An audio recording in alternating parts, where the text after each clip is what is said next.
In today's video, I'll show you how to switch from Gemini back to Google Assistant on your Android device. Let's jump right in. Step 1 is to open Settings. Unlock your phone and go to the Settings application. You can also swipe down on your home screen and type Settings in the search bar.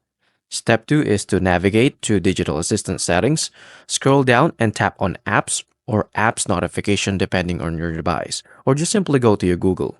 And then tap on Default Apps. Select Digital Assistant app from the list. Step 3 is to choose Google Assistant.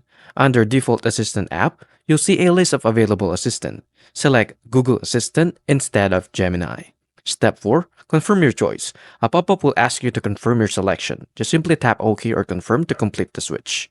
Step 5 is to test Google Assistant. Hold down the Home button or say, "Hey Google," and make sure Google Assistant is now active. That's it. You've successfully switched back to Google Assistant from Gemini. If this video helped, please like and subscribe, and I'll see you into the next one. Thank you for watching.